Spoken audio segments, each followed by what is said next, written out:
I picked up, hold on. Wednesday. Oh God, this is bad. Hold on. Oh.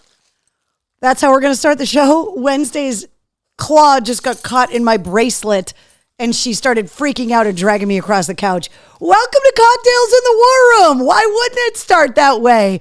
It's episode 237. Welcome to the War Room. I'm your host, Mistress Carrie.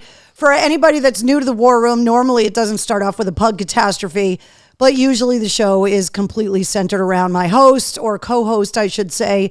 With me, as always, is Garth, or Wednesday, the Ed McMahon to my Johnny Carson, the peanut butter to my jelly, whatever it is that you want to call her. So first of all, if you're new to the War Room, welcome. Welcome to the War Room, which is actually a room in my house where we've been gathering since March 14th of 2020 and riding out the pandemic and all of the other craziness that has hit us over the last 3+ years. It started out on March 14th when the world basically went to shit, and we did 80 nights of getting together in a row, and then we launched the Mistress Carrie podcast in June of 2020, and that's when Cocktails in the War Room started being every Tuesday night at 8:30, which is what we do now. So welcome. If you're new, you got to let us know in the comments that you're new so that we can greet you properly and so that we know where you're from. So you got to put where you're watching from in the comments too. And when I say we, I mean the War Room family, or as Bish likes to call them, fuckers. Mark saying, what's up, fuckers? Denise saying, hello, everyone. Trina says, what's up, Mistress Carrie and Wednesday? Carol is here. Philip is joining us. So is Annette. Aloha MC from Maui. It's a beautiful day here, says Michelle. Oh, I'm so jealous. Ash is here. Carol is here. Kim. Dave joining us saying, what's up, family? Let's see. Mr. Voorhees is here. Ryan is joining us. Kevin. Donna is here. Jonathan and Jackie. Mr. Fitz is joining us here in the War Room once again. Jessica is here. What's up, Mr. Gonzalves? It was good seeing you a couple weeks ago. Travis is here playing playing Diablo 4 while watching and listening. Double horns time for sure. Elsa and Betty are also here. Heather is here. So in case you were wondering who my Ed McMahon is, allow me to introduce you to Wednesday and all of her friends. What's up, Wednesday? You want to say hi to everyone? Huh? This is the spot right here. See the smile?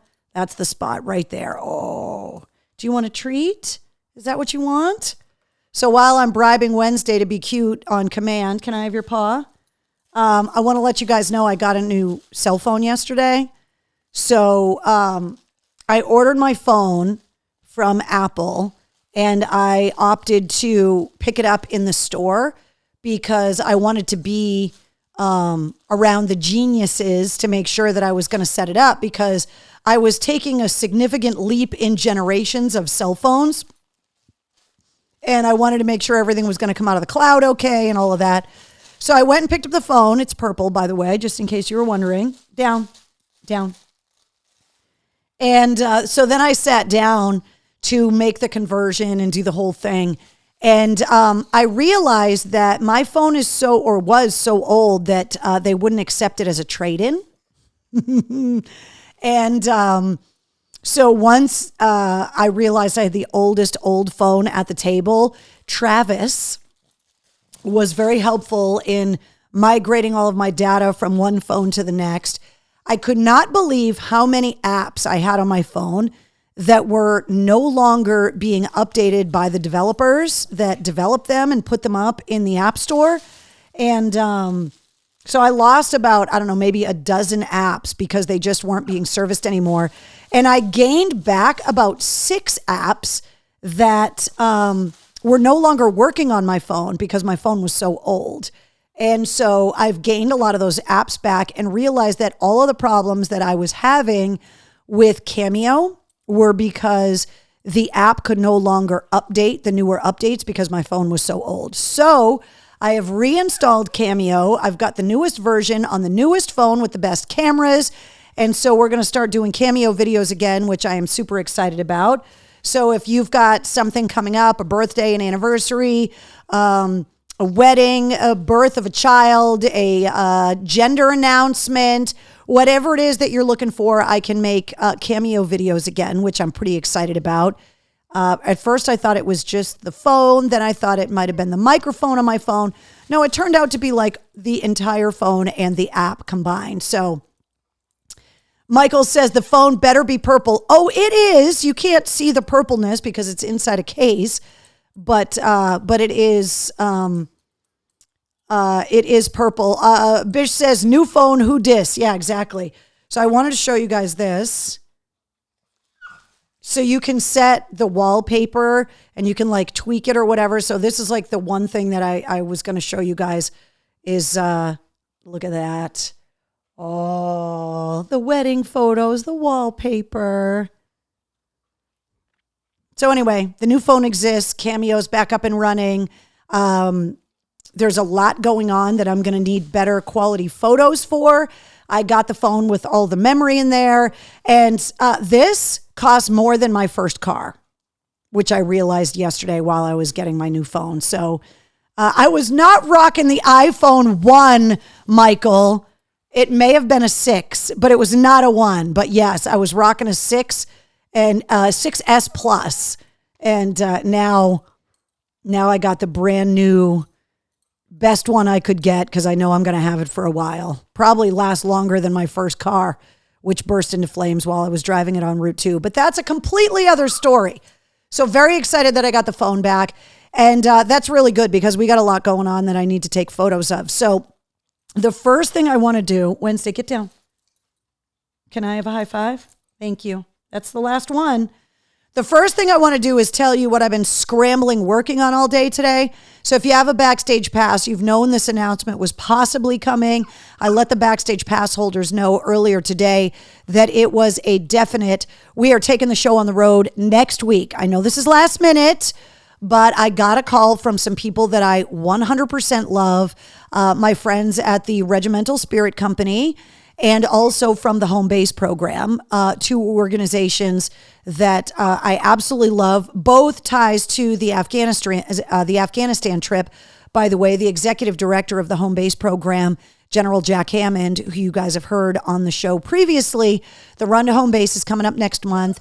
This year, for the pre-Red Sox game ceremony after the Run to Home Base, they are going to be doing a special tribute and focus on all branches of special operations. So I've been working with them a little bit on the pregame ceremony. And so I got a call from Eric Denoto from Regimental Spirit Company. And he was like, hey, we're doing a fundraiser for the Run to Home Base. It's going to be at the Rising Eagle, and that is going to be in Melrose, the public house, Rising Eagle Public House right here. All the details are right there. We're changing up the War Room a little bit next week. We're going to start the show 30 minutes early next week because of the time of the event. They wanted this to be kind of an after work drinks kind of a fundraiser.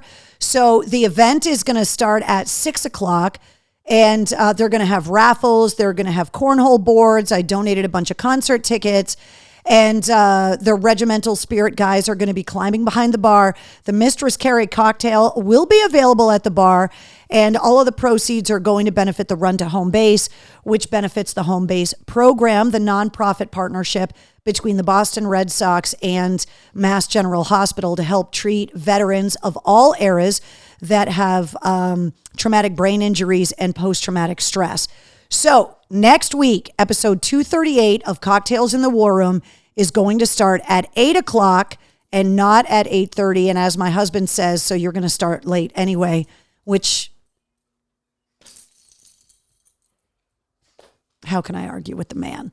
So I'm super excited about it. The link, everything you guys need to know, it's all up in the events calendar. I will have more details later this week, but really excited to be able to take the show out on the road again in a different part of the state. We're going to be in Melrose, a little bit closer to the city.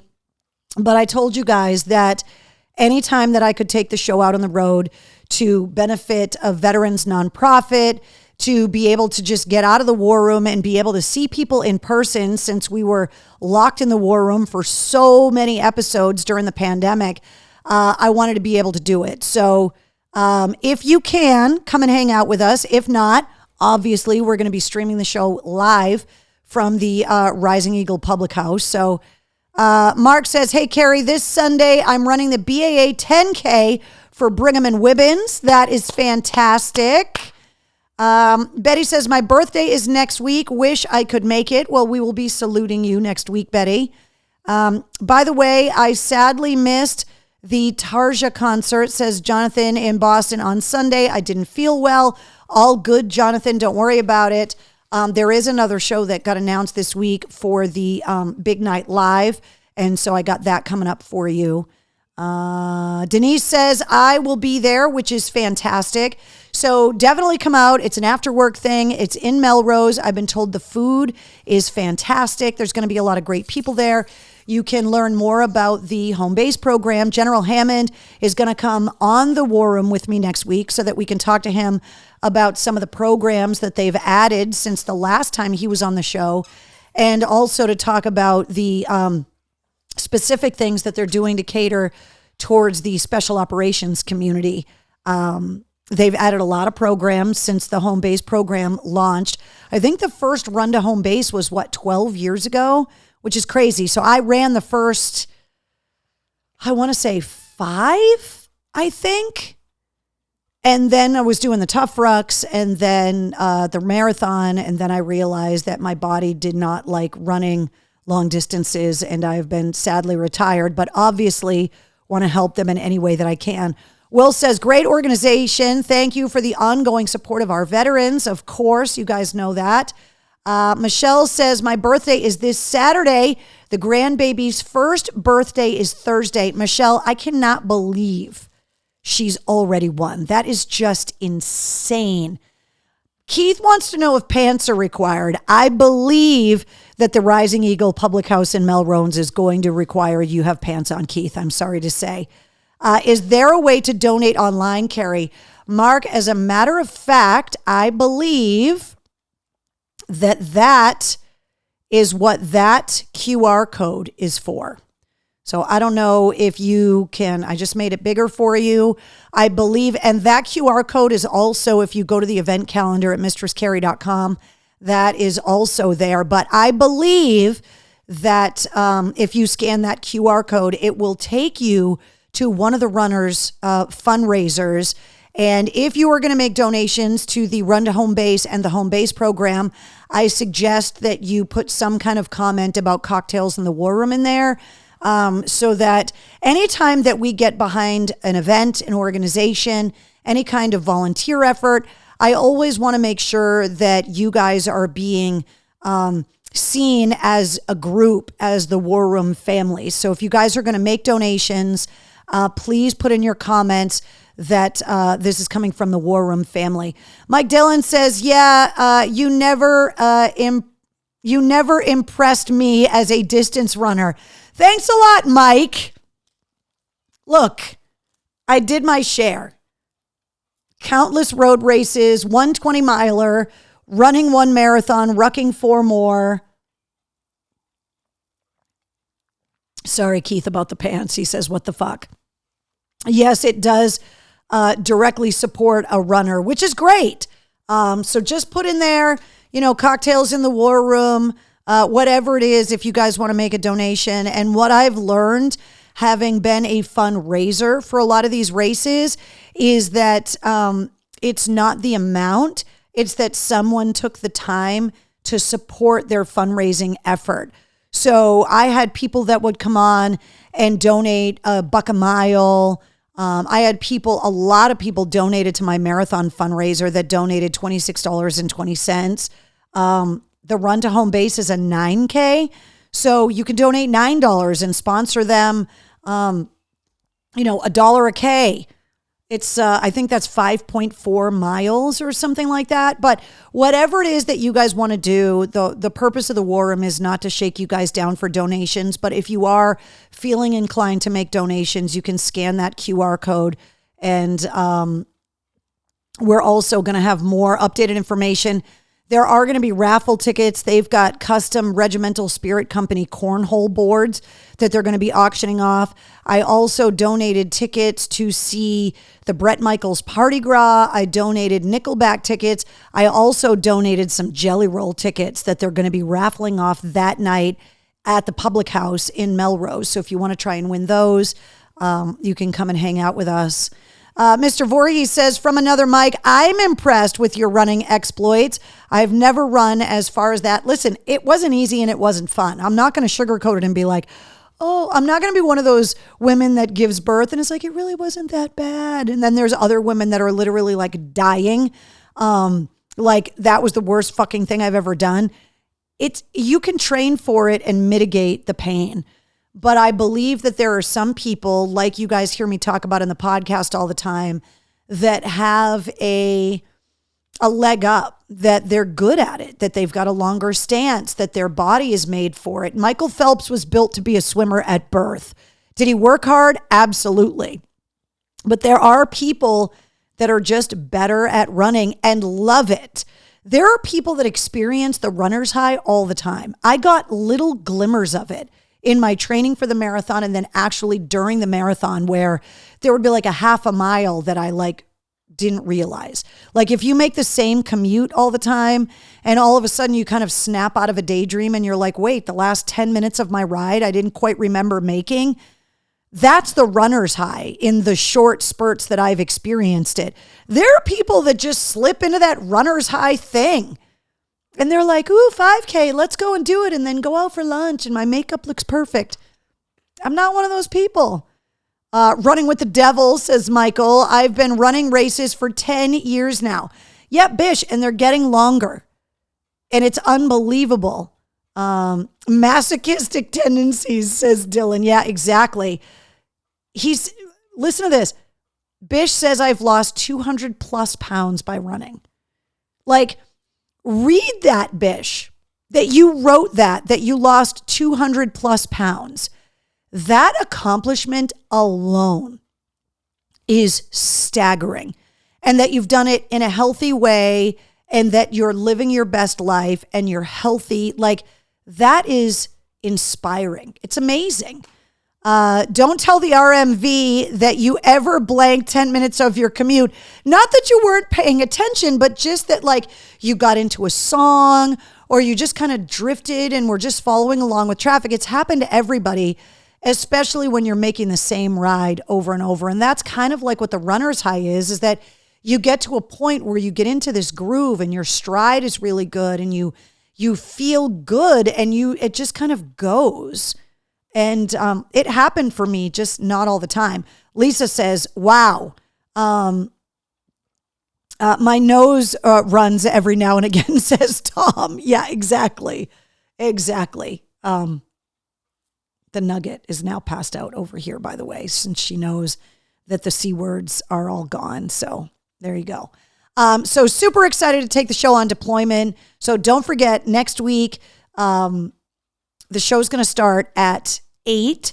I am going to put a reminder up on Facebook probably tomorrow so that there's a countdown to next week. And definitely spread the word. You can get all of the details and share the event off of the event page at mistresscarrie.com. So super excited that we're taking the War Room back out on the road again. Speaking of events, want to remind you guys about some events from 100 FM The Pike, including the Hair Fest, which is coming up first on August 19th. That's at Indian Ranch. This year's headliners, the Four Horsemen, the Metallica cover band, also the Rock Fest coming up September 9th. That's also at Indian Ranch with the headliner Love Sexy, the Prince tribute band, and also the Pike's 19th birthday just happens to coincide with George Thorogood and the Destroyers' 50 years of rock. So the Pike Birthday Bash is happening at Indian Ranch coming up September 2nd. Got a call today that there's a pretty good chance that between now and the Pike's Birthday Bash that George Thorogood is going to be coming on the podcast. I heard he asked. Super excited. I will let you guys know more as soon as I know. Want to remind you guys as well that there are more events coming up. The summer concert streak, which is a bunch of different shows all summer long in and around Portland with 106.3 The Bone in Portland. And you can hear me every afternoon from 3 to 7. And if you're up in the greater Portland area, I am going to be up in Portland a lot this summer. So please come and say hello. And I will let you guys know. You'll always know where I'm going to be because I'll put it up in the events calendar at mistresscarrie.com.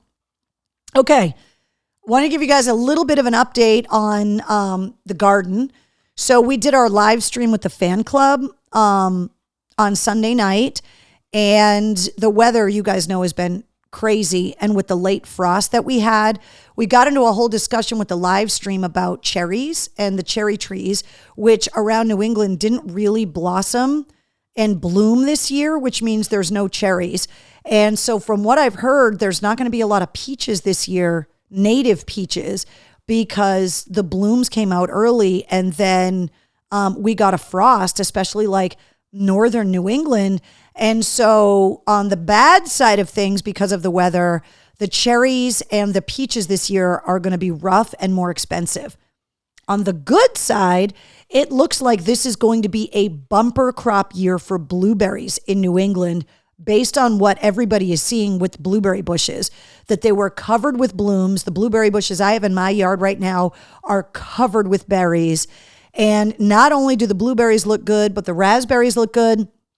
And I don't know about you guys, but my peas this year are out of control. Now, in years past, we've talked about it here in the War Room. Some years have been better than others when it comes to the peas. My pea plants, and I promise I will get some pictures up, they're over 4 feet tall now. Like, I'm getting to the point where the peas are almost as tall as I am, and they still haven't even really developed all of the flowers yet. So the pods haven't even started. I think I'm going to have a bumper crop of pea pods this year, which is going to be insane.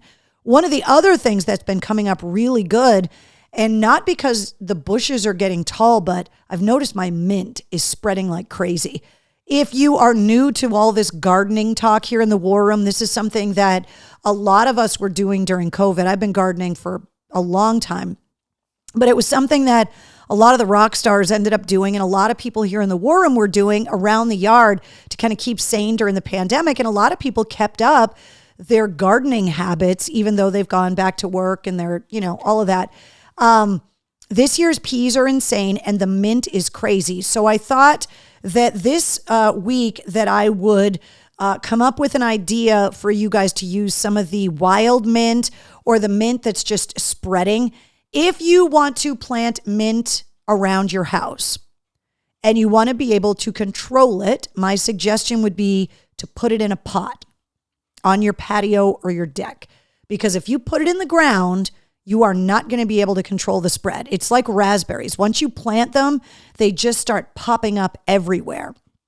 And mint just grows and grows and grows and grows and grows. It's crazy. And I've got a lot of it right now. So I thought that the drink of the week this week, we could do a mint daiquiri. It is 2 ounces of white rum, a half an ounce of Cointreau, and a handful of mint leaves, the juice of half a lime, and a teaspoon of super fine, or what they call castor sugar. It says blend all the ingredients with crushed ice, the goat of all ice, as we have discussed here in the War Room, and then strain it into a cocktail glass and serve. Obviously, you're going to garnish that with fresh mint leaves, maybe a mint Milano. We like to garden with food here. We like to garnish with food here in the War Room. So that's called the mint daiquiri. So again, white rum, Cointreau, mint leaves, juice of half a lime, super fine sugar. Blend the ingredients with crushed ice, strain into a cocktail glass, and serve. It's not a mint julep, it's a mint daiquiri. And it sounds delicious, actually. And there's a lot of mint rolling around in the house. So, Michael says, I love the 4-H War Room. I'll tell you what, guys, and it's something that we have talked ad nauseum about here in the War Room, about the work-life balance, about a better quality of life, about de-stressing our lives, about better health practices. To me, having a vegetable and fruit garden checks all of those boxes for me. It forces me to get outside in the sun, so you get the vitamin D. The exercise is great. The expense, not great, but to me, I look at the expense as being completely outweighed by the benefits. I look forward to the salads. I dry the herbs, and so my spice cabinet is all herbs that I grew in the garden.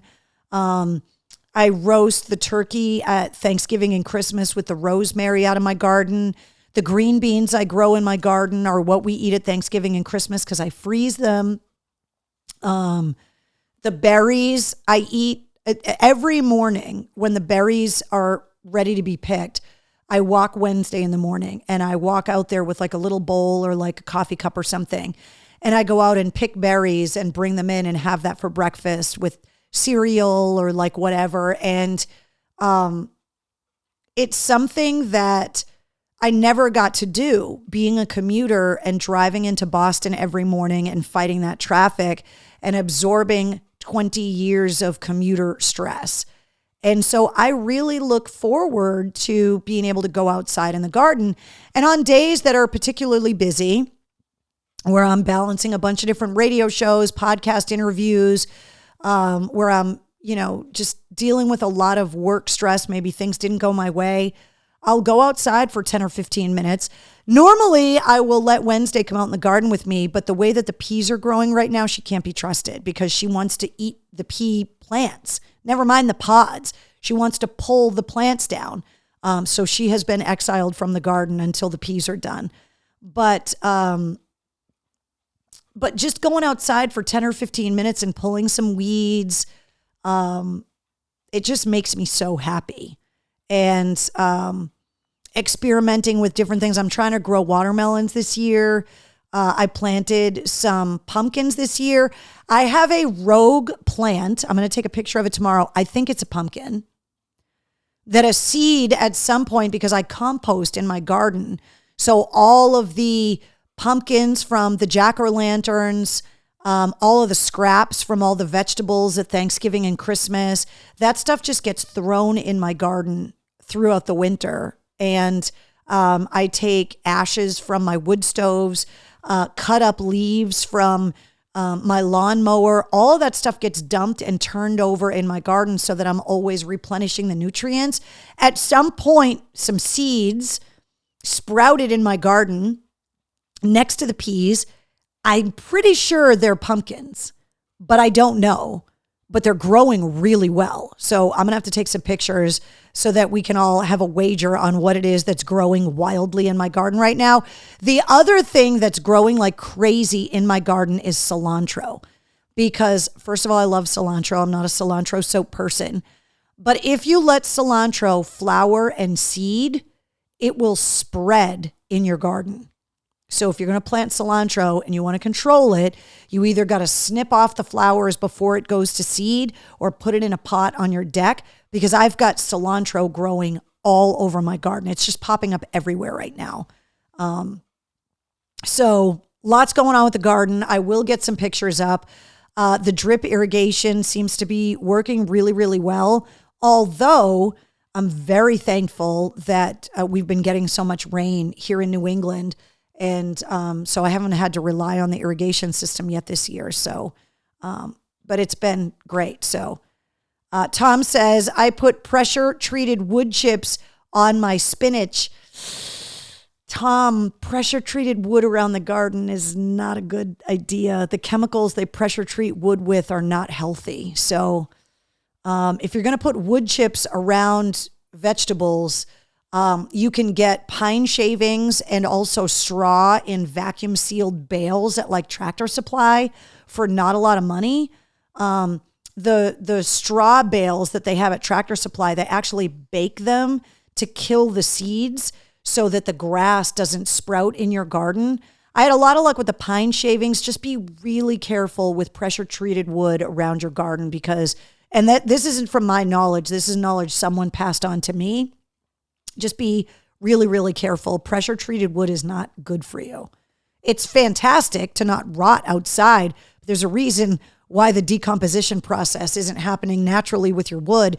It's because it's baked and packed full of chemicals. So be super careful. If you have cilantro and you want to control it, be prepared for a long fight. Yeah, exactly. And I love cilantro, but it's growing like wildfire in my garden right now. And I need to start going out and pulling it out and making salsa. I don't have tomatoes yet, but I got a lot of tomato flowers, which is good. Donna says, I use cedar for my planter boxes. Cedar is way better because it'll hold up to the elements and there's no chemicals in it. So definitely use cedar if you can.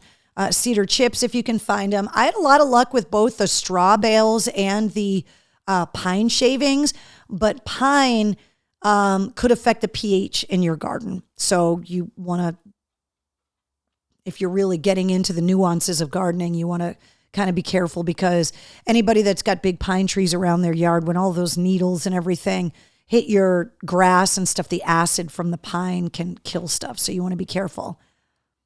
Too late to plant sunflowers. You know what? I don't know. I haven't had a lot of luck. I planted sunflowers, I think 1 year, and they grew pretty well, but I did not have a lot of luck getting the flowers out and the seeds out of the flower heads.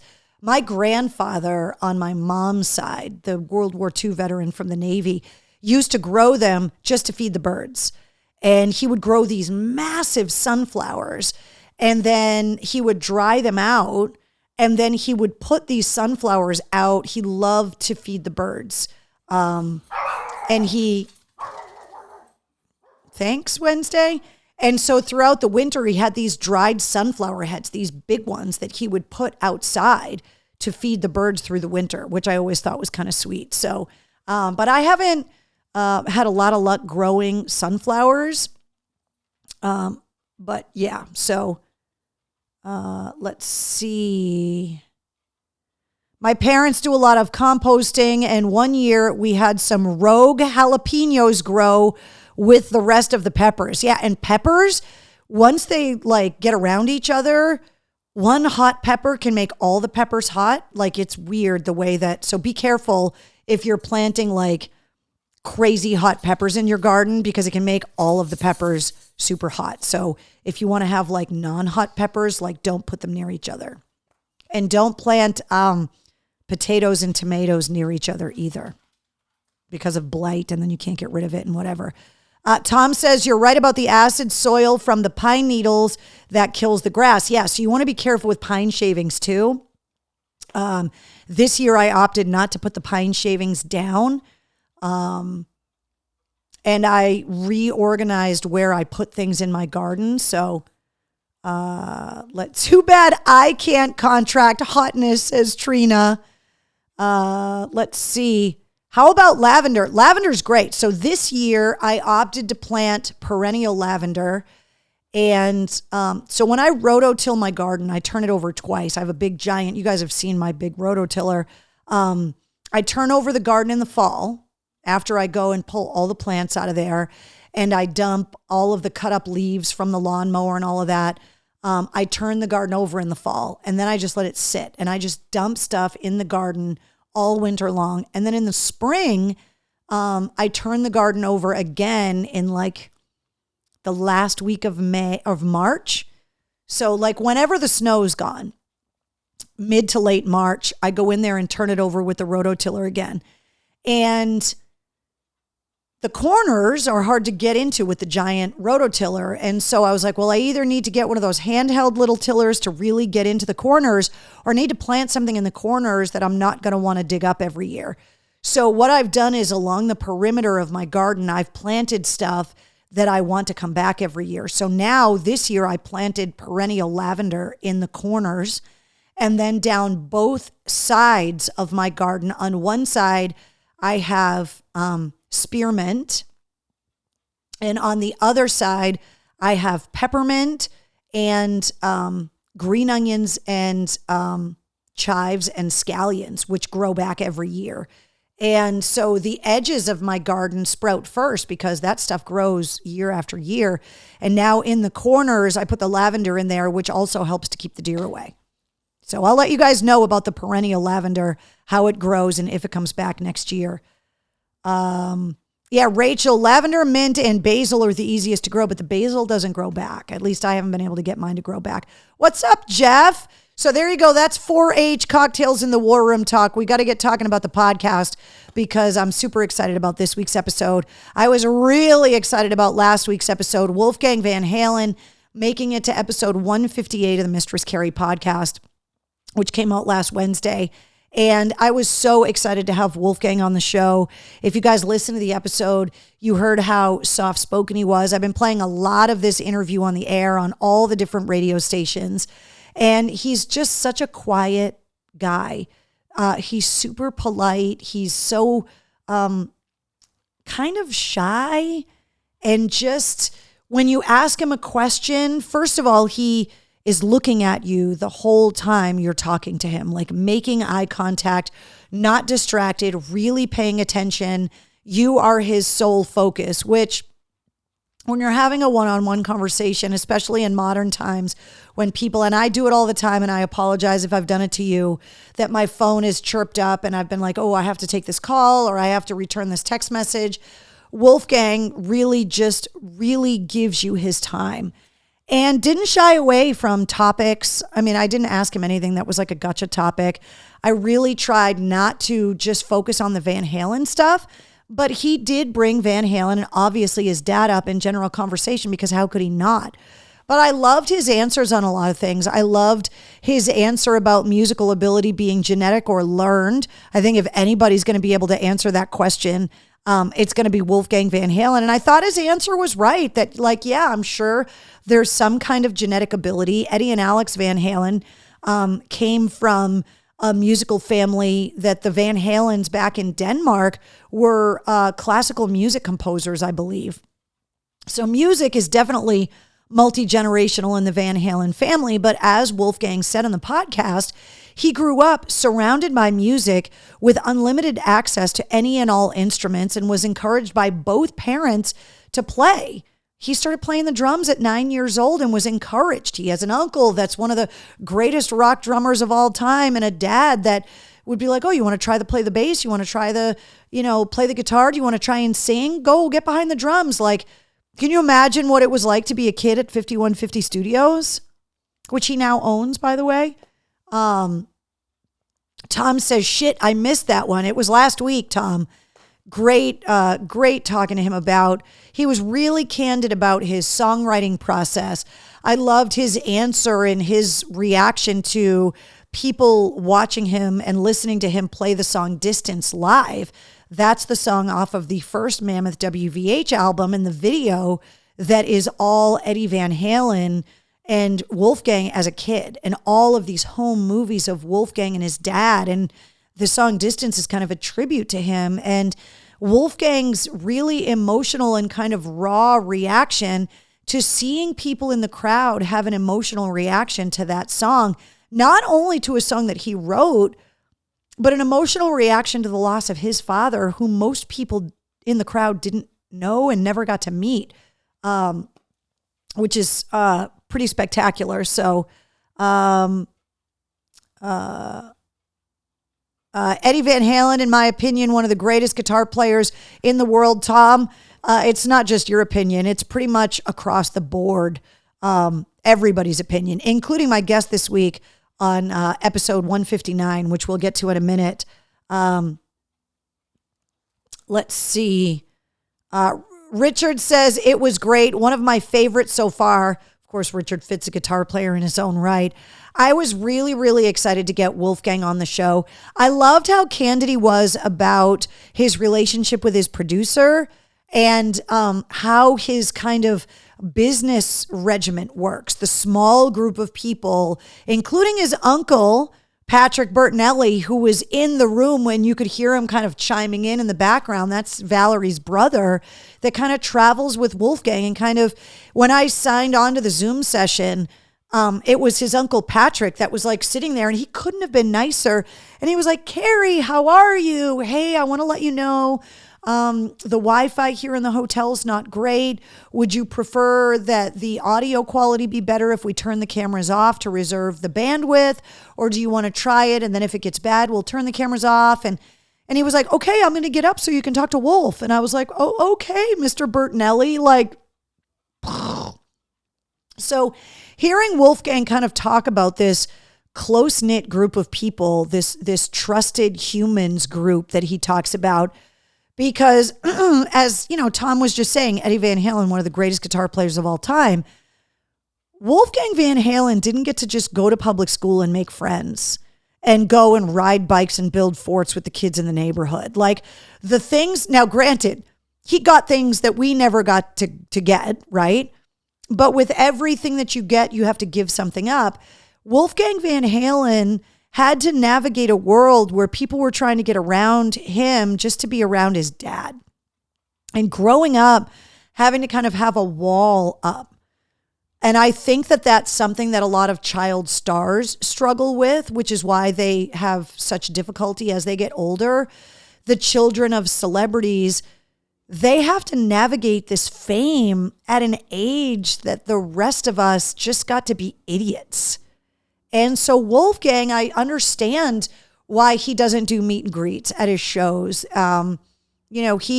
He's very reserved and he's very quiet and he just kind of wants to do what he does, which is write songs, record music, and perform on stage. And that makes him happy. Jessica, did he talk or mention Taylor Hawkins? Jessica, I didn't ask him. I was limited on time, number one. And number two, in preparation for the interview, knowing I was going to have limited time, I went and listened to a lot of other interviews that he had done recently. And a lot of other people talked about his appearance at the Taylor Hawkins tribute. And so there were a lot of other interviews that kind of covered that.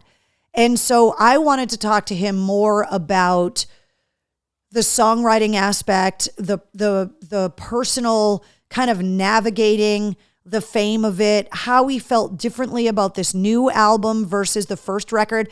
I was actually really surprised, especially talking about the song Distance from the first record, that his whole first album was written before his dad died. It was written before the pandemic. Nuno Bettencourt has referenced that he was with Eddie Van Halen, and that Eddie was bragging about this music that Wolfgang was working on and this record that Wolfgang was recording and how proud he was. And so the loss of his dad hasn't even been reflected in his writing yet, because the first record was done before his dad died. And the second record is going to reflect the passing of his dad, the isolation and the mental health crisis of COVID. Mickey says, what 13-year-old male didn't have a crush on Valerie Bertinelli? In that age group, yeah. And that's what's crazy, is that so many people just think of Wolfgang, because he's got the last name Van Halen, as being Eddie's son. But in the 70s and early 80s, Valerie was way more famous than Eddie. And so that combination of those two, that's why it was such tabloid fodder when they got married, because Valerie was like America's sweetheart and Eddie Van Halen was this crazy rocker that, so it just crazy. Donald, what's up? He says, AAF rocks. What's up, Carrie? Well, hello, Donald. Thanks for joining us. Brett says you do the best interview prep. Thank you, Brett. It's a lot of work, but and it's hard because it's not possible to know every interview. Sometimes these guys are doing 5, 6, 10 interviews in a day. They set aside press days specifically to just do these interviews. And when they go to a place like SiriusXM, they'll just walk around the building and do interviews at a bunch of different stations all at the same time. Or they'll do a bunch of different Zoom interviews for the same radio company at a bunch of different stations around the country. So it's impossible to know all the interviews he's done because some of them haven't even been released when I'm prepping. And so I just don't want my interviews to cover all of the same ground. Now, there are the obvious questions about a new album or a tour or something that was massive in the news that just happened. But as I've said to you guys in the past, I want my podcast interviews to leave you feeling like you know them as a person better, to get to know the artist in a way that I have been fortunate enough to get to know them over the years, having them on my show over and over again, seeing them at concerts, hanging out backstage, just being around them. And so I want to be as personal as they'll allow, because some of these guys like Wolfgang guard their personal lives because it's the little privacy they have is they want to protect it. It's precious to them. I can only imagine if and when Wolfgang gets married and has children, because he is engaged, how much he's going to have to protect his own children, because it's my prediction that Wolfgang's career on his own merit is just going to continue to get bigger, because he is such a fantastic songwriter and musician in his own right. And having that famous Van Halen name, kind of hard to hide that, you know? Will says Wolfgang might want to go through life away from his father's shadow more than Eddie's kid. Will, that's exactly what he's doing. And even though he's gone into the family business, he is proving, especially since Mammoth WVH is his project. He is like Trent Reznor is to Nine Inch Nails, or like Billy Corgan is to the Smashing Pumpkins, where it is his band. It's kind of like the Foo Fighters is Dave Grohl's band. The rest of the guys are in the band and they chime in the songwriting process, but the Foo Fighters is Dave's band. I mean, that whole first record, he wrote and recorded the entire thing himself, which is what Wolfgang does on all of his records. It's what Trent Reznor does. It's what Billy Corgan does. Keith says, you mentioned the Pike, and he referenced the Van Halen members. Given his age, he really doesn't know David Lee Roth like Sammy. Well, he toured with David Lee Roth, don't forget. When he took over as the bass player of Van Halen, he played Van Halen bass for both Sammy and David Lee Roth, because once Wolfgang joined the band, Michael Anthony never came back. And we've also got to remember that as the executor of his dad's estate and legacy, and I'm assuming this, that Eddie left everything to Wolf as the only child and the heir to everything. I'm sure Alex owns a certain percentage of obviously the Van Halen stuff, but Eddie's patents, I believe Eddie owns 5150 Studio, all of the instruments, all of Eddie's songwriting credits, all of, the red, white, and black, striped pattern on the Frankenstein guitar, that's trademarked. Wolf owns all of that. I'm going to go out on a limb, and I don't think it's a very long limb, to say Wolfgang Van Halen has had dealings with David Lee Roth on a business side of things, not even on a collaboration side, but he's 32 years old. I am sure in the last few years, trying to put together a tribute show for his dad, he knows David Lee Roth way better than anybody would think. Mark says, that's why we love you. The amount of work and effort that you put into things. Hard work. Thank you. I appreciate that. Jessica says Wolfgang takes right after his talented dad, talented uncle, talented great aunts and uncle too, I believe, the composers that were in Denmark. Let's see. Wolf is worth a couple of bucks. Yeah. And I'm sure Valerie Bertinelli was pretty smart with her money back in the 70s and 80s. Never mind the book deals, the television shows. And Wolf is the heir apparent. So not only does he have to navigate like the fame aspect of it, but there's also all of the sharks that are trying to get a piece of his money and trying to get him into bad investment deals and all of the other trappings that so many musicians have fallen into over the years. And I'm sure that growing up with famous and wealthy parents, that they have instilled in him good business acumen, which, we could all probably learn some of that. Travis says, I wonder what he thinks of Michael Anthony. He seems like a stand-up guy and a great bass player. He mentioned Michael Anthony briefly in the interview, because when I asked Wolf the songwriting question that I ask all the songwriters on the show, he said Dreams from Van Halen. And he said Sammy singing his ass off, the melody that my dad wrote, Michael and Al holding it down. Like, if you read between the lines of what Wolf says, and more importantly, what he doesn't say, he seems to be very quick to compliment everyone by name but David Lee Roth. But when he makes criticisms about why Van Halen hasn't done tributes to his dad, he's vague about the criticism, saying things like, some people. So I am going to say that he probably doesn't have a great relationship with David Lee Roth, but I don't know that for sure. I'm just reading what he says and what he doesn't say. Mickey says, I got a Michael Anthony guitar pick from the Providence Civic Center in 1984. That was back in the chugging the Jack Daniels days. Hell yeah. I loved Valerie on One Day at a Time, says Tom. Wolfie doesn't have to worry about the bills. No, he doesn't, but he has to worry about making the right business decisions, especially when it comes to licensing things that have to do with his dad. You know, he's managing a signature line of guitars, a signature line of pedals, a signature line of amps, anything that's officially licensed with the EVH or Eddie Van Halen artwork, logo. I'm talking everything from sneakers, Van Halen merchandise, reissues. Rumor has it, and I didn't ask him about it because I didn't want to focus on Van Halen stuff, that Wolf and Alex are going through the Van Halen archives from the Sammy years, and that there are reissues coming out. And I would believe that Sammy and Michael, who are the ones that have been talking about it in the press, would welcome that.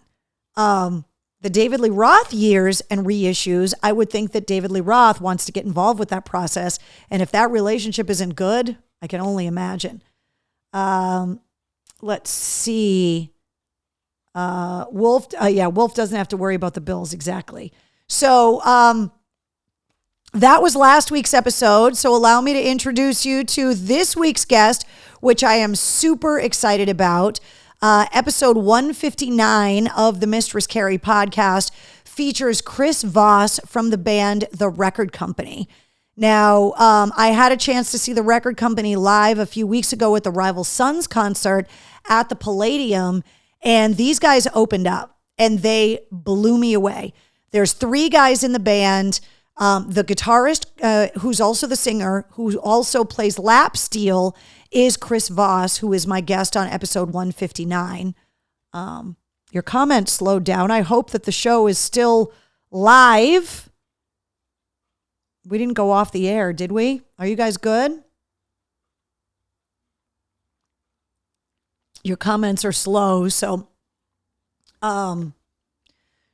Chris and I had what turned out to be an incredibly philosophical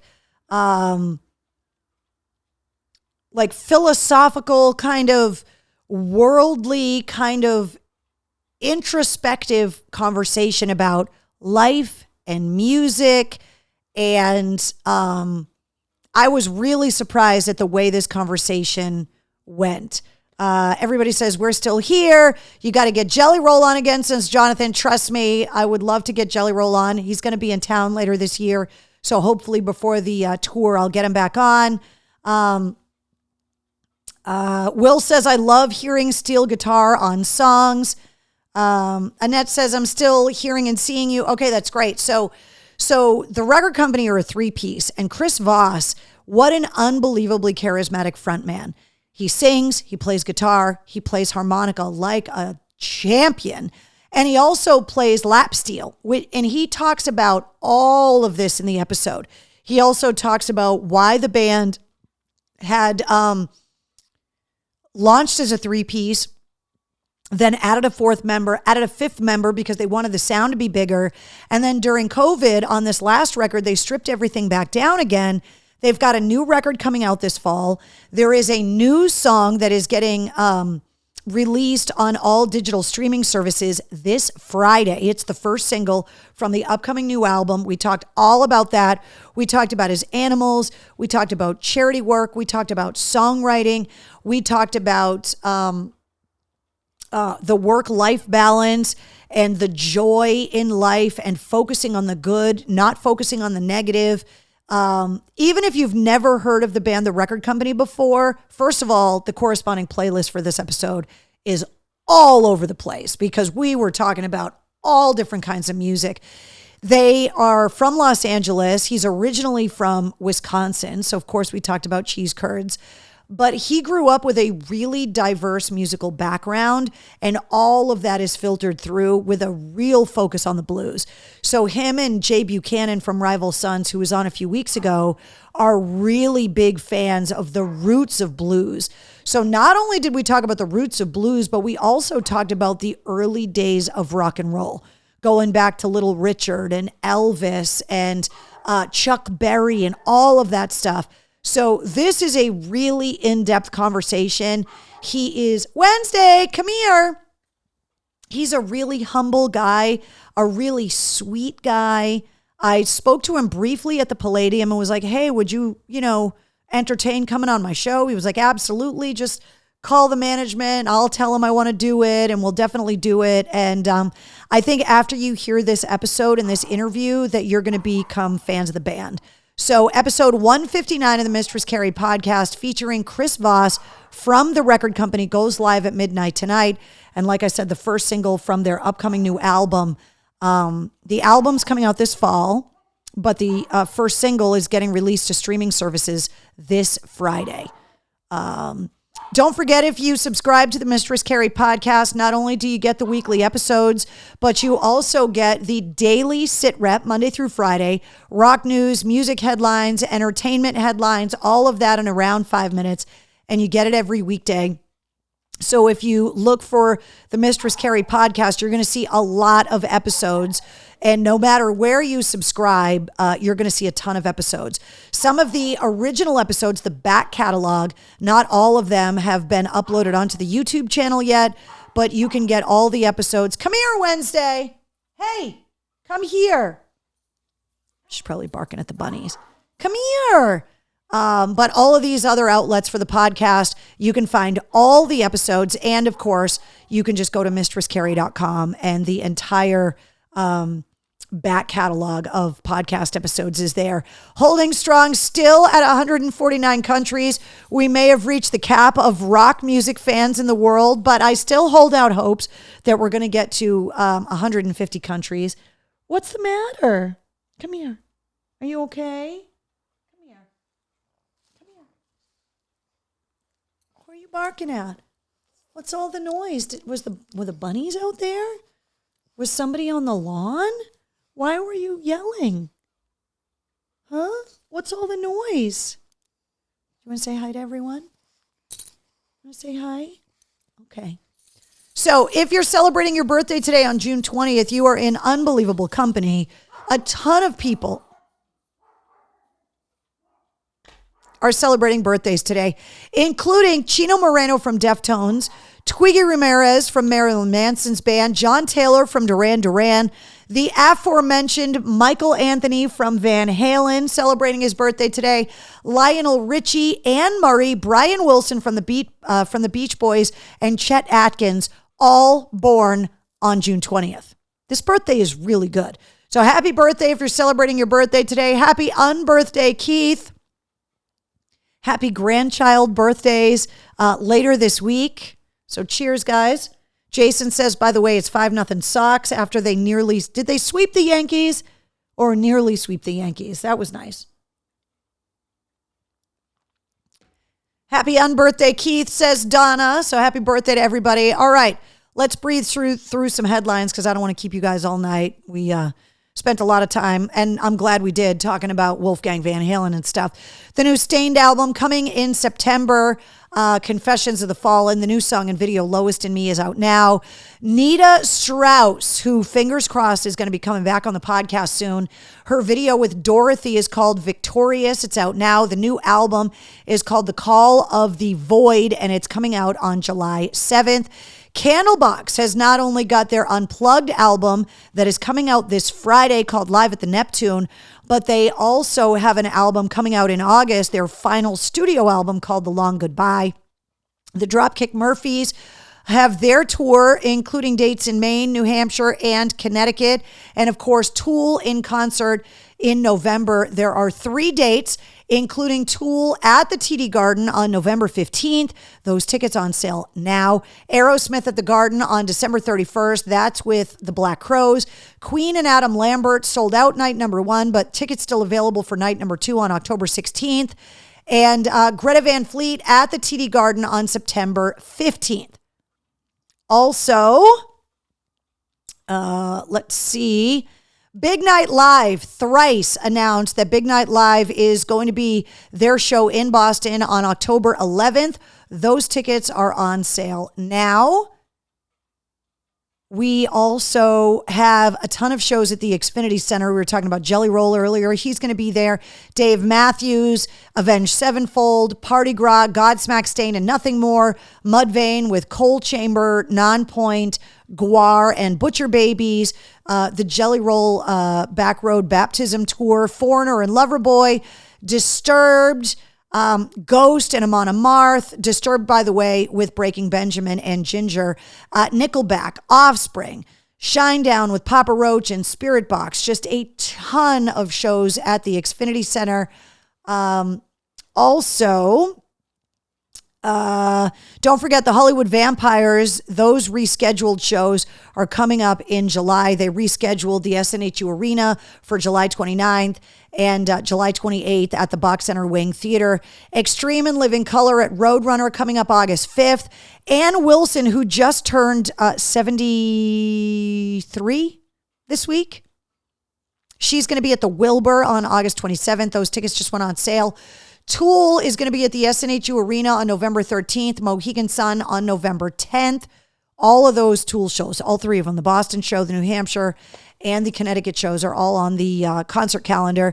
The Palladium has got Weezer outdoors on July 1st. Sleep Token completely sold out to the walls on September 12th.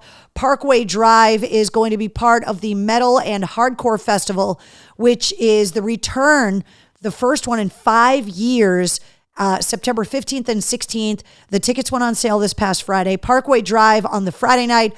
Lamb of God with Hatebreed and Shadows Fall on the Saturday night. And that is outdoors.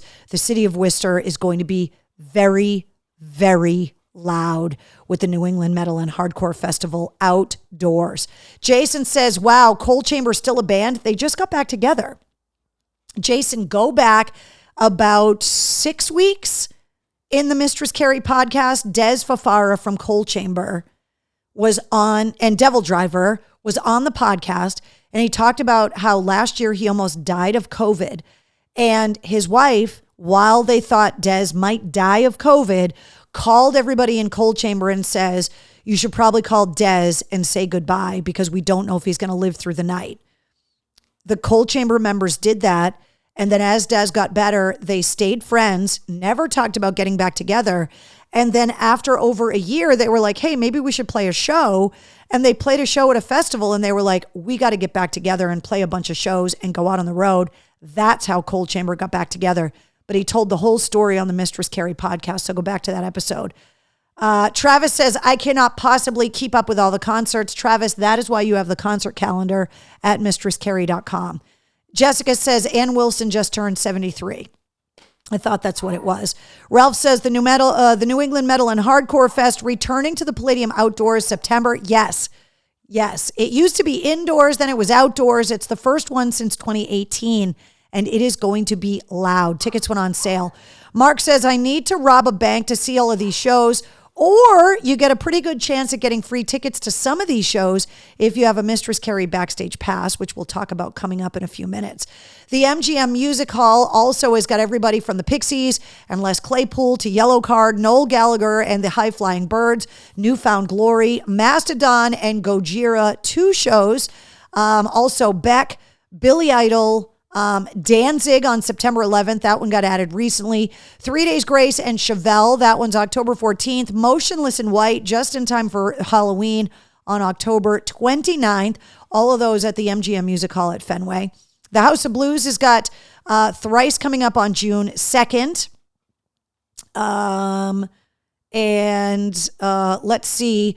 The Struts on, the June 2nd Thrice show, I think that got moved.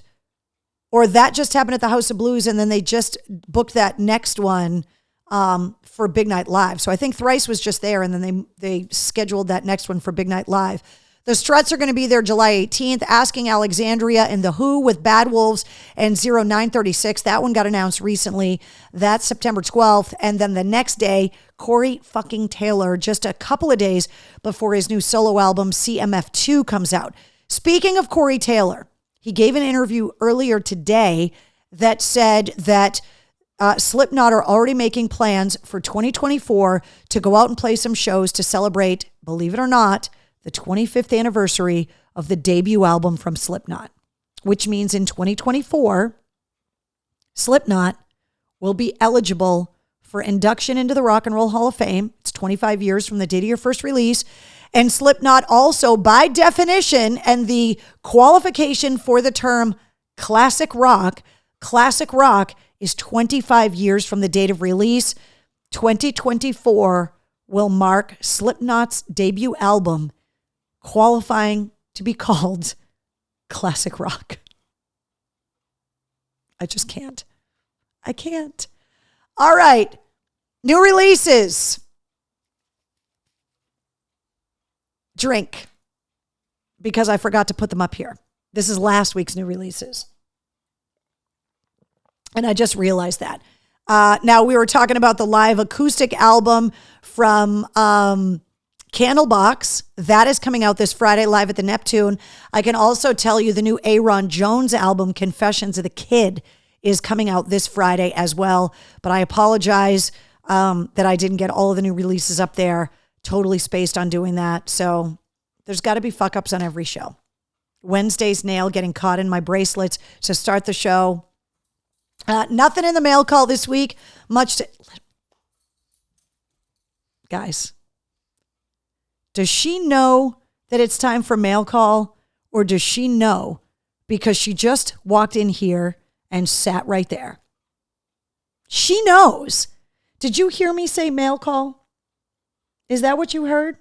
Did you hear me say mail call and you think that you have presents? Don't ever let anybody tell you pugs are stupid, because they are not. Tom says, Carrie, one more time, where is your list of concerts? Tom, go to mistresscarrie.com. Right on the front page, it says right up at the top, concert calendar or concert and events or something like that. Right at mistresscarrie.com.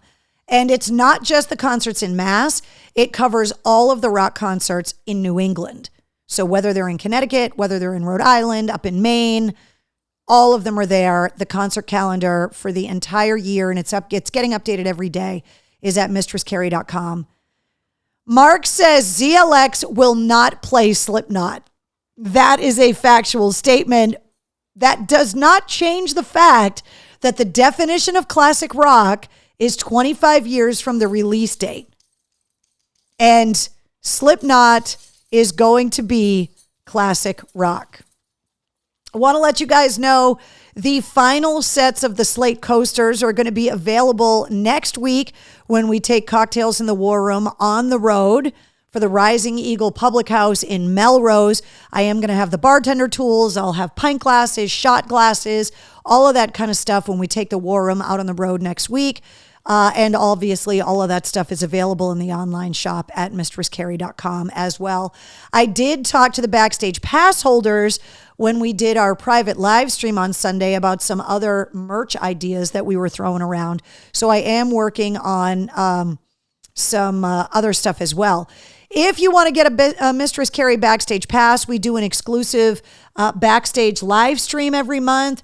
I let you know when I've booked interviews for the podcast so you can submit questions. There is a big trip coming next month. The Backstage Pass holders know all about it. I'll fill you guys in as it gets a little closer, but you get travel blog updates, early access to event tickets and event details, discount codes for merchandise, and if you have a Mistress Carrie Backstage Pass, you get exclusive concert ticket giveaways. And right now, Backstage Pass holders have access to Avenged Sevenfold tickets, Bret Michaels Party Gras tickets, Mudvayne tickets, Ghost tickets, Gojira and Mastodon tickets, and Nickelback tickets. So we're talking about all of those concerts. that are hard to afford, if you get a Mistress Carrie Backstage Pass, you get access to a lot of free tickets.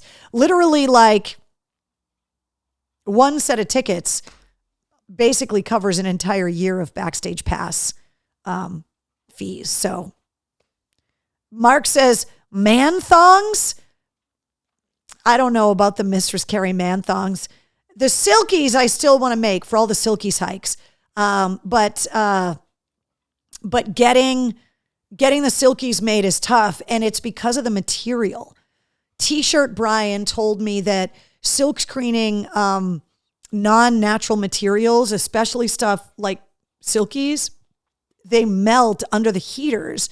And so there's a special kind of screening to get logos on things like silkies, and not everybody does it. So Jonathan says, nope, never, not going to consider Slipknot classic rock ever.